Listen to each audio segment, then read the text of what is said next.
Welcome to Face to Face. This is a show about change and about what's next. It's a show that wants to ask questions, peel back the layers of our average everyday experience, and go beyond scratching the surface.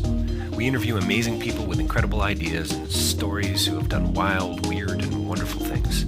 Remember that imagination shared creates collaboration, and collaboration creates community, and community inspires social change. I'm David Peck, and this is Face to Face.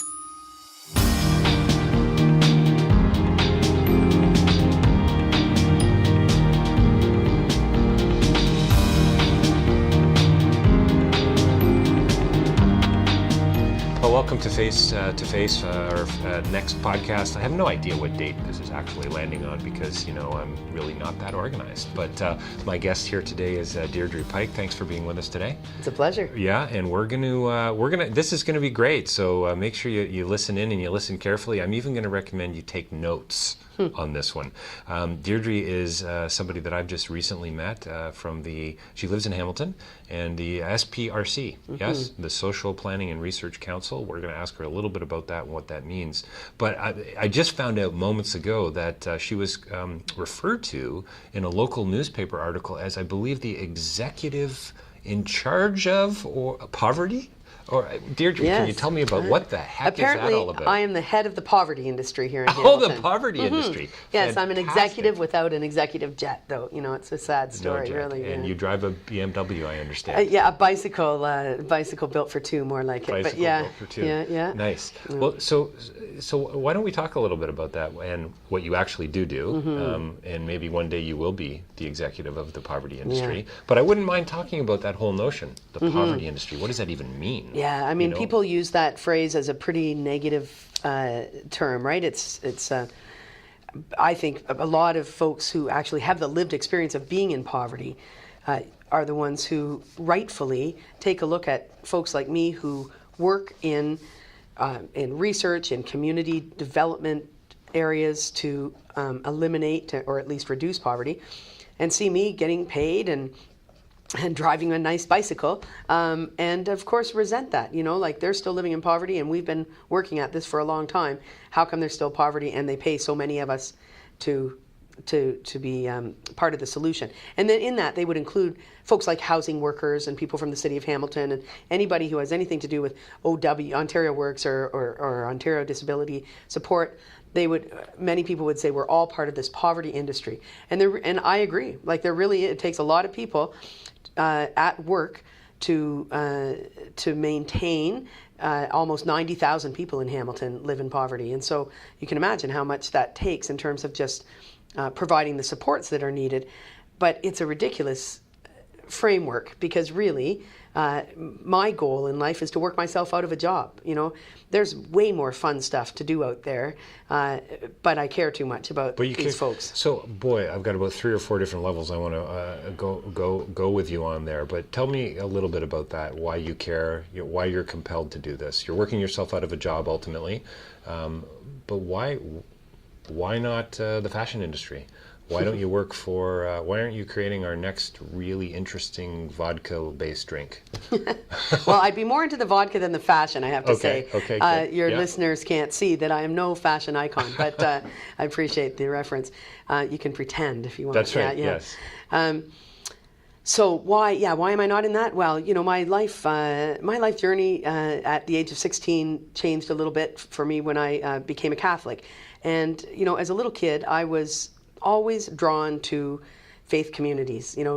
My parents took me to the United Church till I was about 7, and then whatever happened in their own lives, they stopped going to church, and I was an only child, and I just went over to my neighbors and said, "Where do you go to church?" And they went to the Presbyterian church, so I went with them. And I remember being an angel in their Christmas pageant one year, and then another time I was at, a different church, and depending on what neighbor I went with. And then when I was 16, I fell in love with a Catholic girl, and nobody really told me that. I mean, I never said I was in love with a Catholic girl, but it was because of that experience and then hanging out with her family and going to Mass that I just fell in love with liturgy and with the Catholic Church in general and with the community that was there, the music. There was so many things that drew me in.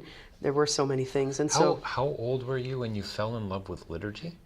Yeah, 16. Wow. Yeah, yeah. I mean, that to me is an interesting notion. Never mind that you fell in love with a Catholic girl. Right. That's also very interesting, Right. and I want to chat more about that. For sure. I mean, people say, oh, so why it's because of the liturgy? girl, but, Yeah, why right, liturgy? right. Well, because human beings love ritual, and I loved ritual. I like a framework. I like to know what's going to happen Yep. in some kind of way, and yet I like it to be fully alive and open to the Spirit. And so I just found that in the liturgies that I experienced in Strathroy, I mean, my first job in the church, volunteer job, because while I was taking the catechism classes with the priest, I was the overhead girl in the choir, so I would change the overheads, girl. yeah, so Right. that everybody could Funny. follow along with the song.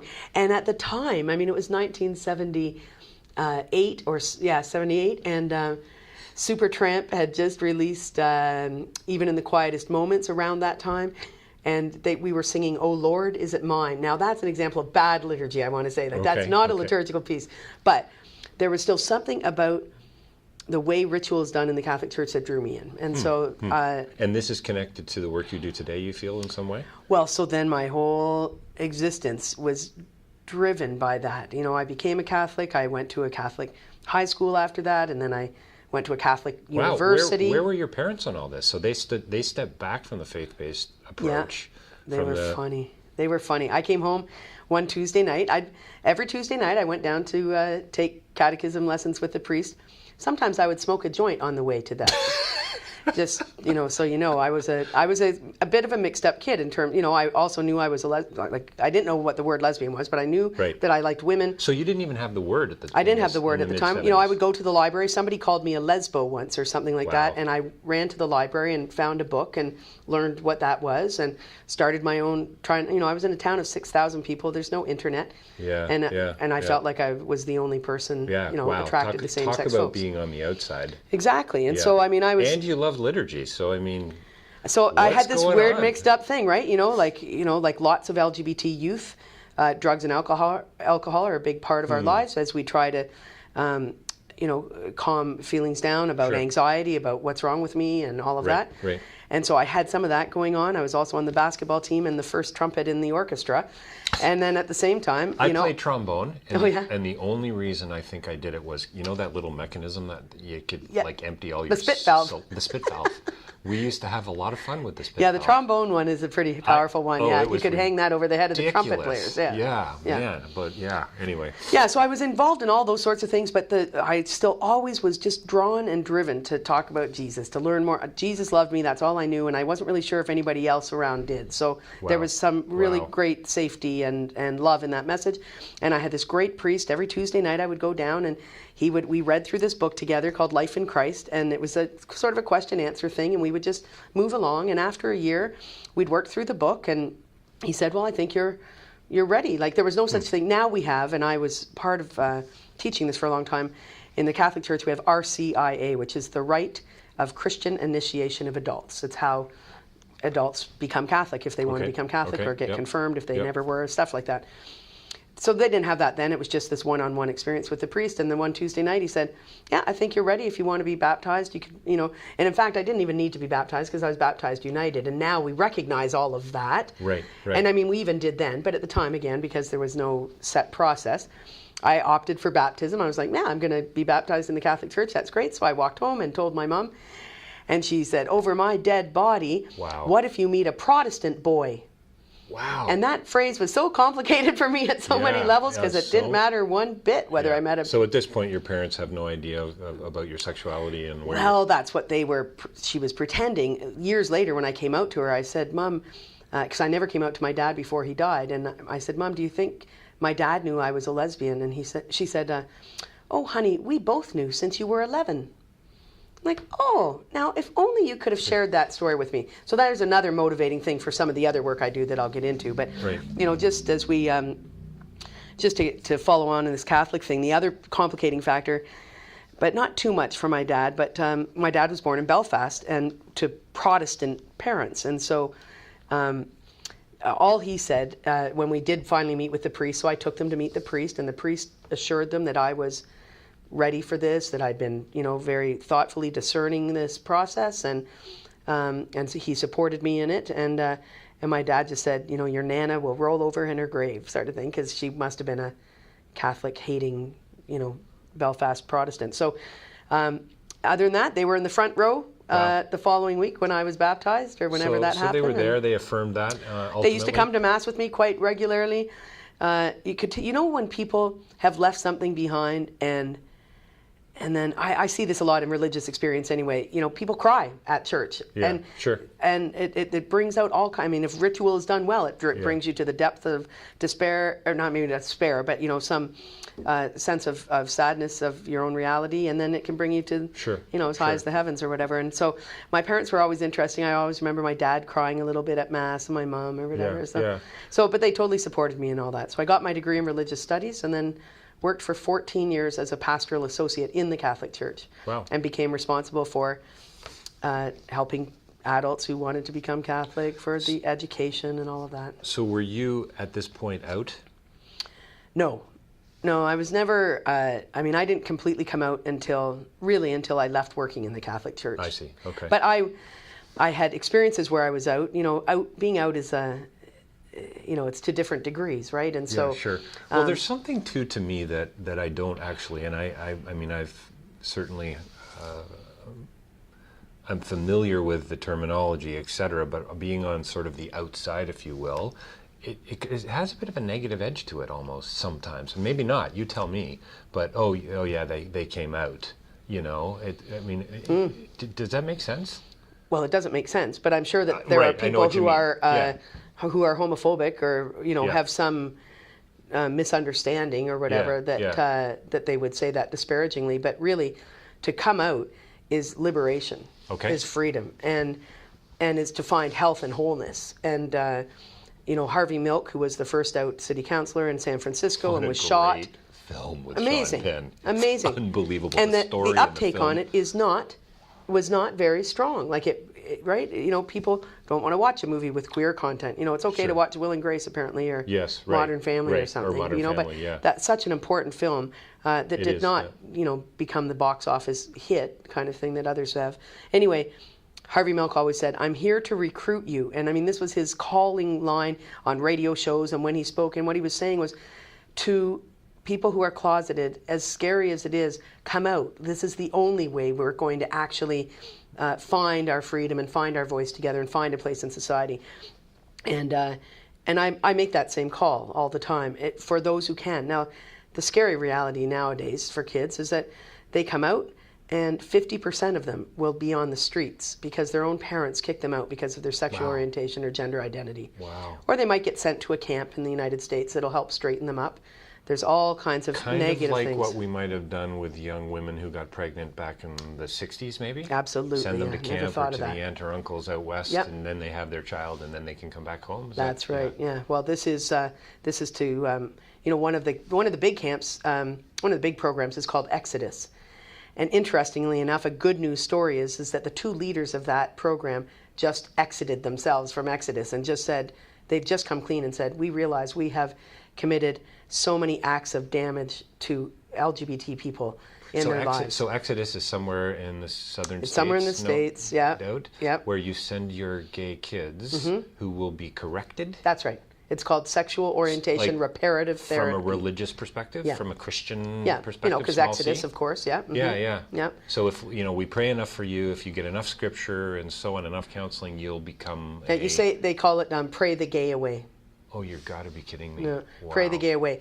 And the problem is that so much of this is based on, some of it might be that, a parent catches their kid in an act of sex or something with someone of the same sex. Like, you wouldn't send your kid away if you caught them in an act of sex with someone of the opposite sex. You would think, oh, good, my son is virile and, on the right path. He's got taken that girl, but, we'll just make sure they have some birth control or something. But, there might be some punishment there or whatever, but at least we're normal. Some admonishment. Exactly. Yeah. What happens a lot of times, one of the girls that I know from a high school here in Hamilton that was sent away to one of these experiences, it was because of how she dresses. Like her mother, she is a lesbian, but it's because she doesn't wear enough feminine clothing. Right. These become the indicators for parents, right? And so it's a real mix-up between gender identity and sexual orientation. and so it's always going to keep kids in these boxes of, if your boy isn't man enough, send him off to this camp. We'll man him up and make sure that he comes back good and straight for you. So it's so complicated, the whole coming out thing. For everyone in every age, these are some of the complexities today. Yep. The complexities in my life were ones that I kind of chose, like by becoming Catholic. One priest I worked for knew that I was a lesbian, and I think he just hoped and prayed that I was celibate. And even though he knew that I lived with my roommate, and I put that in air quotes because that's how you introduce, your same-sex partner and stay safely closeted. We would straighten up, again in quotes, our apartment when people were coming over to make sure it looked like we had 2 separate rooms and things like that. This is why it's an act of freedom to come out, because when you're not out, there is so much manipulation and lying you have to do in your own head to just manage your day based on, do they know or not know? Which ones did I? Oh, yeah, okay. Right. Then the second priest I worked for fired me for being too involved in women's issues, was how he worded it.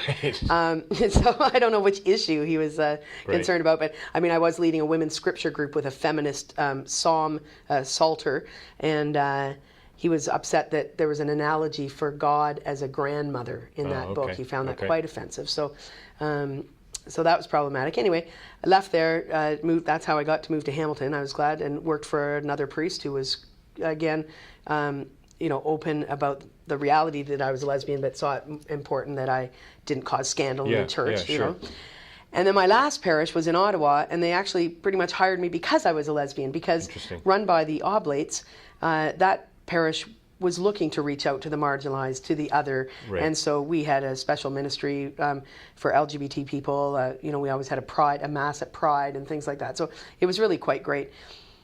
And then I think that taste of freedom about really being out there made me think, okay, I need to be out completely. And so that led me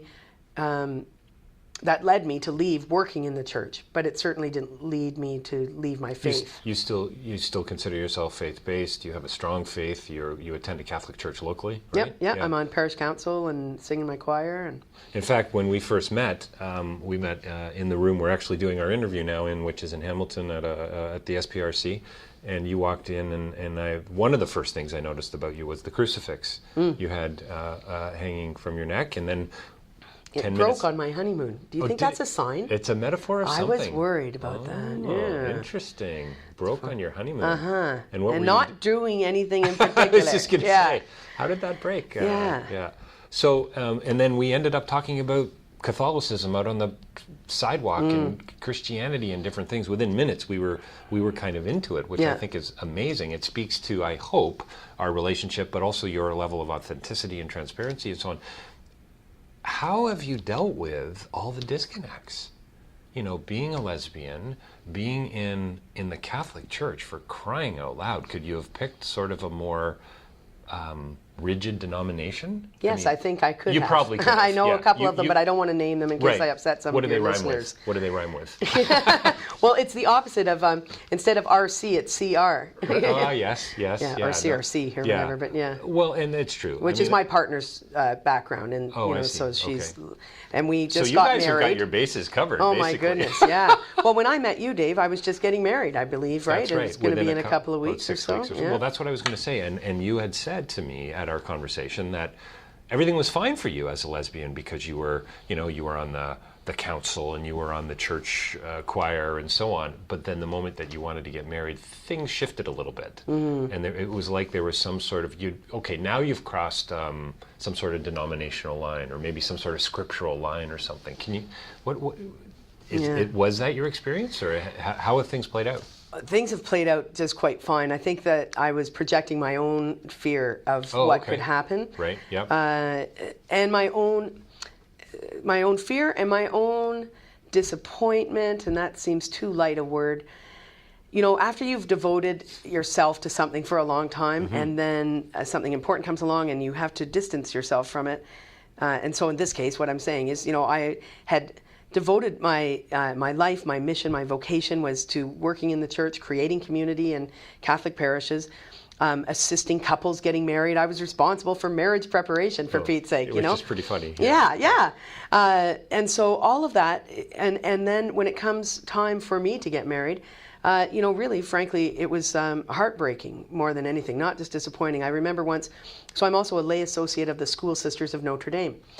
And they have a mother house in Waterdown. And I was at Mass there in July when we were trying to figure out where will we get married.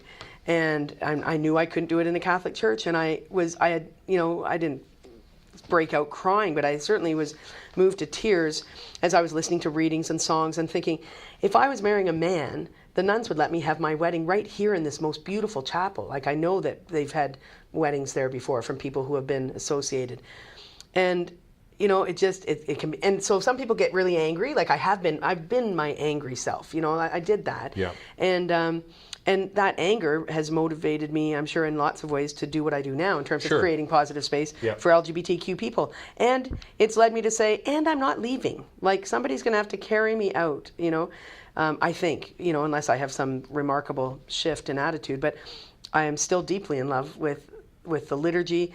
I'm deeply hopeful about this Pope. Well, if you don't mind me going back, but you brought up Jesus. You sound like you're deeply in love with Jesus. And I'm deeply in love with Jesus. And to get back to my first question, what the hell motivates you? Why are you doing what you do? Yeah. And it seems connected. I mean, it's the gospel. I mean, that's the motivating factor for my life, right? So, which is great and so interesting to me, because if we had, you know, we've got about 15 chairs around this large boardroom table that are empty, and if we populated them with groups of people from different denominations, we'd be in a pretty difficult place right now, it seems to me, you know. So tell me a little bit about what the gospel is for you, because I think, Deirdre, I think that I think this is going to be one of the issues, and it's not me that said this, many others have as well, but the whole notion of homosexuality and how the church responds, and whether we respond in an inclusive way or whether we respond in an exclusive way is going to determine where it heads in the next,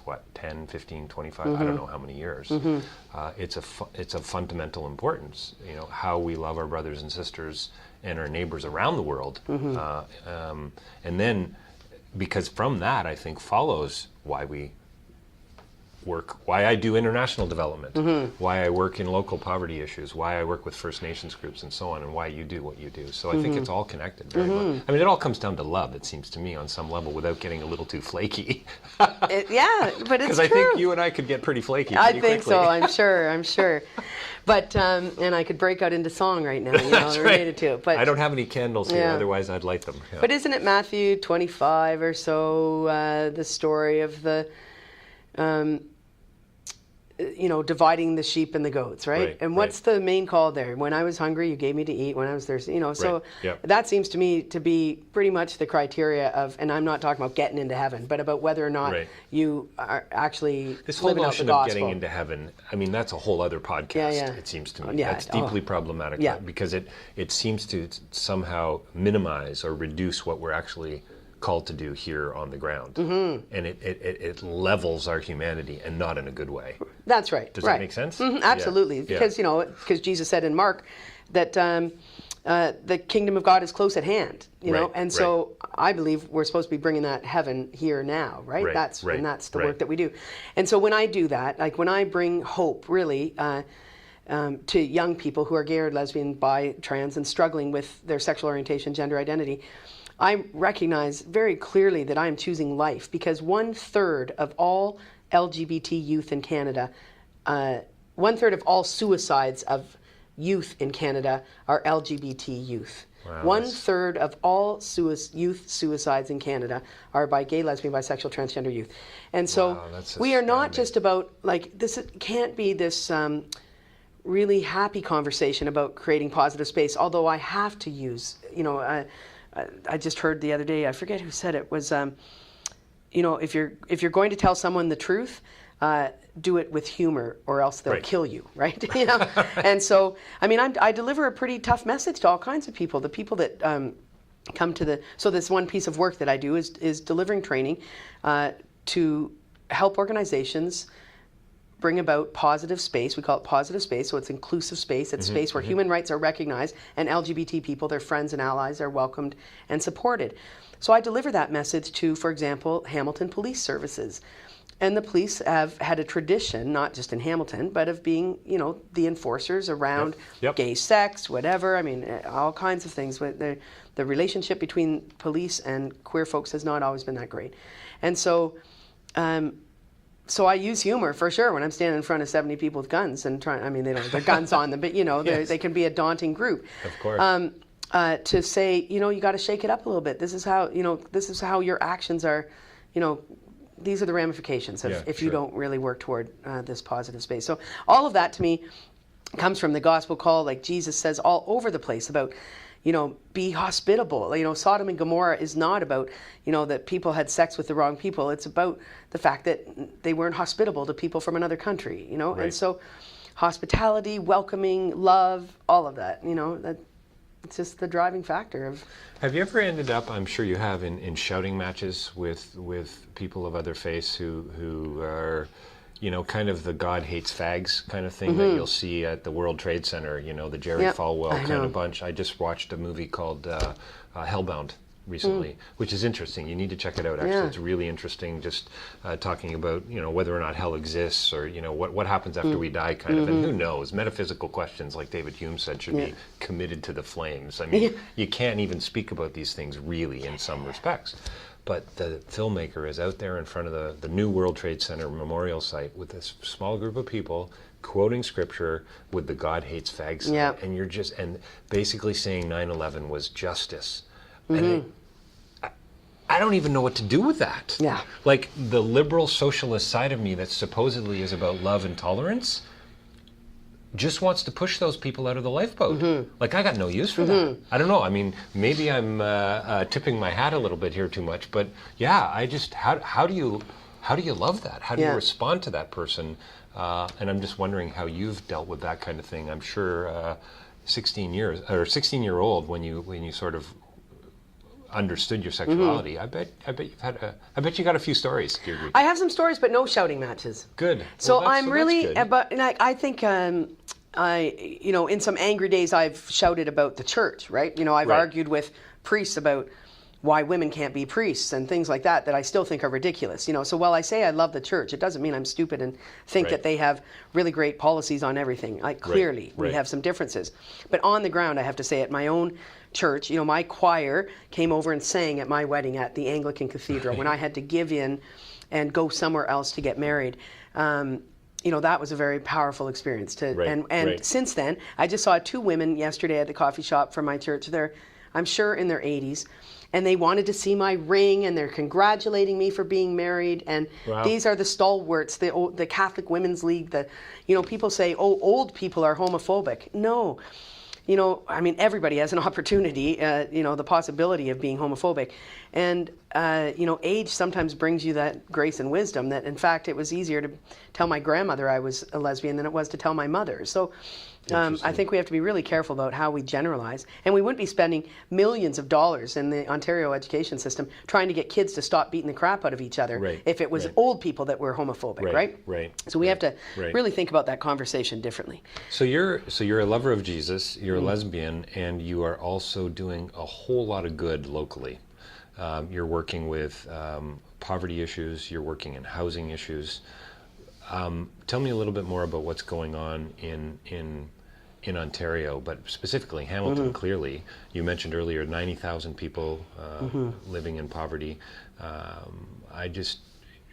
Why such a problem in Hamilton? Hamilton's one of the poorer places in Canada, is it not? Well, you know, it's in terms of some of the major cities, it certainly has that reputation. It is a city that relied so heavily on the manufacturing sector that when that was lost, you know, the jobs have gone and gone and gone. And so now we have a situation in Hamilton with 500,000 people. So when you say 90,000 people, you're talking about almost 1 in 5 people in Hamilton. And that reality, the other number that's scary is that there's only 1 job in Hamilton for every 3 people that need one. And so it doesn't work anymore to say, come on, you lazy bum, get off of welfare and get a job, because they just aren't there. It's not about laziness, is it? No. No. I mean, I hear that too often. I've met some pretty lazy, like all kinds of people, whatever. I mean, and the fraud part, that people on welfare are just ripping off the Right. system. It's corruption. We've just grown in this, the chasm between the rich and the poor, and then where everybody else feels, we're just distrusting everyone because we all feel we don't have enough. And so even the people at the top end of things, they point the finger and say, yeah, those folks are ripping off the system. But the research shows over and over again that there's a 20% higher rate of fraud in the income tax system than there is in the welfare system. The welfare system is about a 3% fraud rate, 3% of the total cost of running the welfare system. That's what we lose through fraud at that system. And it's 20% higher in the income tax system. So who's ripping off the system? But what story gets out there? Well, who gets the opportunity to write history and tell the stories? Not the people, not the have-nots. So it's a pretty desperate story for lots of people here in Hamilton. Do you think there's a sense, there was a recent, Anna Maria Tremonti, I think, had an episode on maybe a week or 10 days ago that apparently, and I've always questioned this kind of research and this kind of data, but apparently as you get wealthier, your level of, did you hear about this? I did. Your level of empathy drops. Yeah. And who knows if it's true or not. I'm sure, from what I understand, the guy that was interviewed was incredibly compelling, and he's written a book about it. Mm-hmm. How do we get people to care? Mm-hmm. Do we need to get people on the ground? Do we need to drag them out of their offices and say, come and help at a local food market line that we're going to be distributing X, Y, and Z, or come to one of these meetings where we're talking about issues of depression, your gayness and your Christianity. Mm-hmm, mm-hmm. Come and find out what's actually happening on the ground. Is that going to help? Experience helps for sure. I mean, I find even in terms of the conversation with LGBTQ folks that if somebody has come from a small town or village somewhere and they never had exposure to somebody who's gay or lesbian, their reluctance to understand, to be open, is going to be diminished compared to somebody who lives in Toronto who could still totally be homophobic, but at least has been exposed and has some kind of sense, right? So exposure and experience helps, and it's the same, and that's why I always talk about outing the conversation.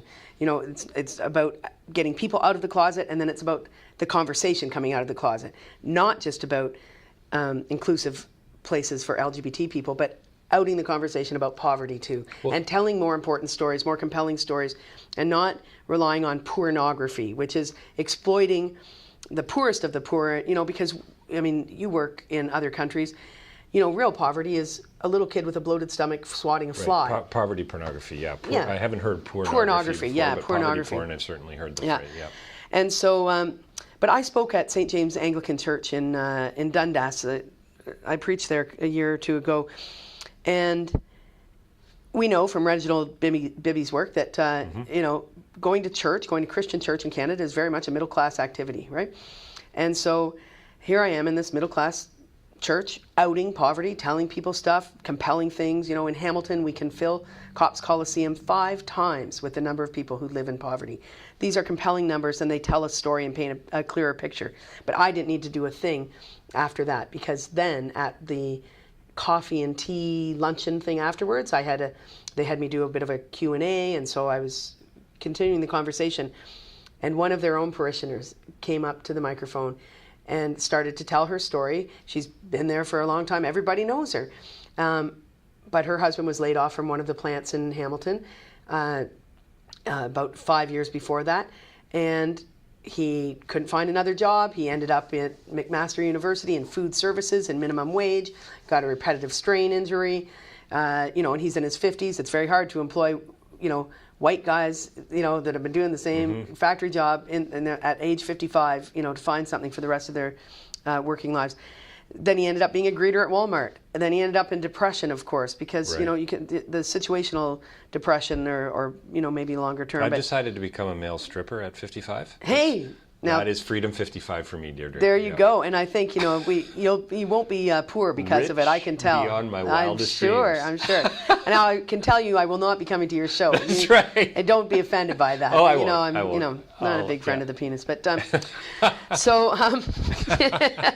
That's funny. But anyway, when she told that story, the women around her who have coffee with her all the time, who, she's saying, we're in I'm now, she was set up as an artist. She could, their life was quite nice. as a middle-class family, you know, and they had 2 kids they were going to put through university. And now her husband's depressed and not working, and he's going on disability, and she's got to, you know, do something more than sell her artwork now, and the kids aren't going back to school. These middle-class stories of poverty, like there are people on the edge of poverty in our community. Those are the stories that we have to get out. Well, and I think there's something profoundly humbling about that. I mean, I on my travels, I'm off to Cambodia in about 10 days' time, and sometimes it's just, you know, I give to people who ask me for money on the street, and I'm not boasting about that, but part of the reason I do it, and I'm sure I've spoken about it before, is because it's a reminder to me.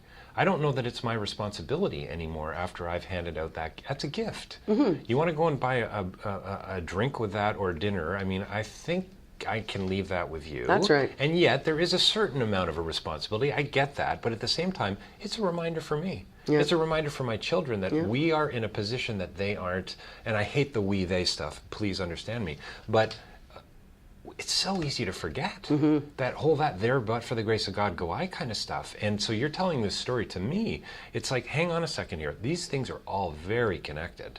So the layoff leads to this, which leads to this, which leads to this, which leads to depression, et cetera, et cetera, et cetera. We can all be there. Which could be marriage breakdown in a minute, and that guy could end up being the one you're handing your dollar to or whatever. 100%. Yeah. I mean, this is, and we so easily forget this when we're driving our BMWs around and we're sitting in the or just numbing our brains watching, what's that show somebody asked me about the other day, Kardashians or whatever, like whatever, right. All of this real reality TV that, you know, you can't summarize it all to that, but whatever it is, we are ignoring, we are creating distractions around us so that we don't have to look at the pain of our sisters and brothers. My favorite philosopher, Blaise Pascal, he died at a very young age, but he talked in 2 of his books all about diversion. And we humans love diversion. Oh, yeah. And it's because it gets us away from the real matter at hand. His great quote, man's sensitivity to the littlest things and insensitivity to the greatest things are marks of a very strange disorder. Isn't that beautiful? Wow. Isn't that awesome? That is powerful. So the stuff that really seems to matter, we get all fussed up about, you know, the things that don't seem to matter. And it was hilarious. I got to tell you the story. My son and I are out for dinner with my family. We go to the washroom, and it's always a bit of a bonding thing when we go to the washroom together. We'll have a moment, and he dropped something, and it skidded across the washroom like it was a hockey puck. And I made some crack about being a hockey puck. Well, most of my podcast listeners wouldn't know that I'm not a sports fan, but I'm not. Sorry, sports spectating fan. Right. I don't mind playing, but the whole notion of spectating makes me crazy. So I watch curling and tennis. Oh, okay. Those are the 2 things. There's therapy for that, by the way. Just so you know. Thanks. I can hook you up. No, that is my therapy, with a beer and you know, sitting at a local pub. Yeah. So there's a guy in the washroom, an older man, and he makes some comment about Saturday night's game. But it was the tone that he makes it in that just assumed that Spencer and I knew what he was talking about. And of course, I kind of played, oh, yeah, right. Yeah, you're right about that. Yeah. I don't even know good game, brother. Good don't game. even know who he was talking about. But I think it's that assumption in our culture is so, it sounds so condescending, but we're kind of fascinated by sometimes the insignificant, and yet all around us these issues that we all could speak to, that we could all get involved in. And for me, that's the question. How do we motivate others to care maybe just even a little more deeply, you know?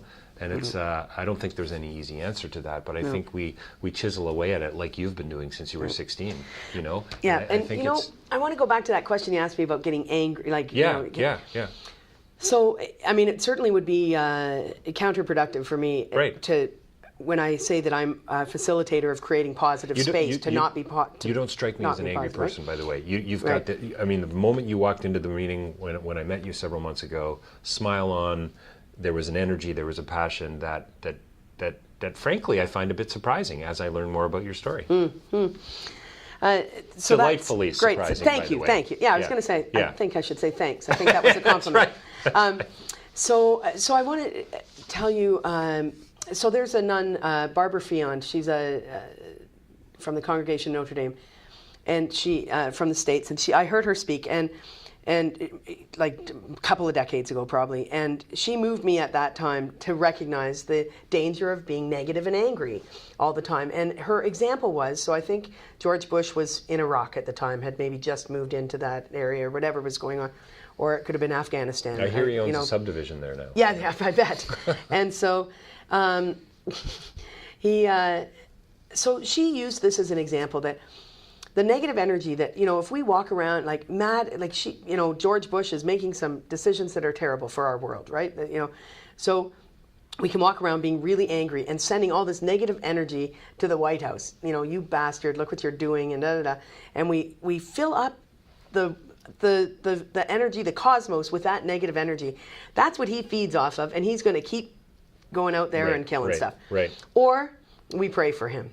Or we send positive, we hope and pray for that he'll have guidance, whatever. So I thought, wow, like, how does she do that? And she's an American, and she's really angry, but like she could be really angry, but she's just so peaceful. And I took that, and I've tried to live that out from then on. And the best place to describe that is when I'm doing positive space training, and I have, for example, a participant from a faith community that. I know I'm not going to change that mind that day. So I had a Muslim woman participating in one of my positive space trainings, and one of the things they have to do is come back with a story for the second session. We have 2 sessions. The second session, they have to come back and tell a story that they went out somewhere in the world and outed the conversation, and did something to change someone's mind or heart about LGBT thing. And on a parallel, I think we can do the same thing about the poverty story, Absolutely, by the way, right? Yeah. So, And other issues. Whatever it is, Gender out the disparity, conversation, whatever yeah. it is. So, because when we stand in silence or sit in silence, we allow that suffering to continue. So, people are going around doing their homework, and it's the last person to go, and she's a woman wearing hijab, and so and she hasn't spoken in the first session or the second session, and it turns out rightfully concerned about what her sharing is going to be, and it's going to wrap up our night. It's like 2 minutes before we end. And so I go to her and I said, so what did you do for your homework? And she said, well, I went home and asked my husband, what would he think if our daughter turned out to be a lesbian? Now, this is a common homework exercise. A lot of people with young kids, this is what they do. They go home and they have this conversation. They find out whether their partner is actually going to be a supportive parent if their kid turns out to be gay, or holy crap, not in my watch, we'll make him a hockey player and everything will be fine, and da-da-da. So she does this exercise and says, so what if our daughter turns out to be gay? And she said, and I said, oh, that's good. And what did he say? And she said, he said, we will never talk about this again. And I said, oh. I said, and how did you feel about that? And she said, I agree. I do not want my daughter to turn out like you. And the air kind of left the room, and I kind of felt a little kick in the gut, and I took a breath and pretty much didn't miss a beat and said, oh, you don't want her to be funny? And so everybody kind of like relieved, that I didn't fall on the floor crying. I can only imagine that. I mean, people afterwards are like, are you okay? Are you okay? It's not about me. Like, I am okay, because I prepare a lot to do that kind of work. It's very deep and heavy, and I do a lot of spiritual reflection to prepare myself. And then I was able to just take that moment, put that little bit of humor in, and then talk about how important it is that, it's one thing to have that conversation at home, but you work in an organization that's committed to making positive space for LGBT people. I think it's important and then anyway, I segued into something else. If I came back and said, that's awful, that's so mean, that's what, like, it wouldn't go anywhere. And that maintaining, like, holding the sacredness of that space in some kind of positive energy is, to me, the only thing that's going to make a difference. And part of it's a survival technique too, because I'm not going to, dwell in there. So it's a great way to sort of wrap it up. And so do you think, with reflecting on notions of poverty, social change, the things that seem to matter for at least you and I, are things getting better? Are things changing for the better? Are we seeing a reduction in racism and sexism and so on? I mean, and I'm not just talking about Canada, but I guess I suppose I'm speaking globally here now. I mean, I'd like to think they are. I'm a hopeful cynic. I call myself, I guess that's because I can be deeply negative and deeply cynical, depending on the day that you ask me. I'm going to take over the world, and we're going to do great things. Yep. And then tomorrow, depending on what I read that night before, who you ran into in the street. I just met a guy yesterday that we were so happy he had finally got housing, and bed bugs and whatever drove him to say, I can't live in that place, and now he's back on the streets, and we're trying to find some senior housing. Wow. You run into that and you think, crap, is it getting better? I don't know. So there are so many great signs of hope that keep us from despair. So of course that's a great thing. But we have signs of both good and bad continuing. Sure. And because of this, I really think one of our biggest problems is this income gap. And that's going to keep us apart, not just economically, but spiritually and socially, and just keep dividing us in terms of our trust for one another. And it'll erode community even more. And that's, to me, not hopeful. And my biggest fear is losing community more and more. And then you see signs that neighborhoods are coming together and starting to do things. So, so both and, right? It's always both and I suppose that's what I always liked. That was another thing I was kind of drawn to in the Catholic Church. You know, it wasn't always just either or; it was both and. I think that's a huge problem. I think it's theological, philosophical, social, political. It's this polarization of the issue. That's right. We like to go up, down, positive, negative. You know, I get it, but I kind of don't get it anymore. Listen, you being the executive of the poverty industry, that's right. I got to fly off. Are going to have lots to say and write about down the road. Can you tell us your website here? What is it? Yeah, it's SPRC.hamilton.on.ca. It's the whole bit. SPRC.hamilton.on.ca. And your Twitter handle is? I'm at Deirdre Pike myself, and SPRC is SPRC Ham Aunt. Excellent, and we'll be tweeting about this as well. Thanks, thank you for joining me today. And again, more going on than meets the eye. That's that is for sure. And I hope we can chat again soon. Thanks, Great. Deirdre. Thank you.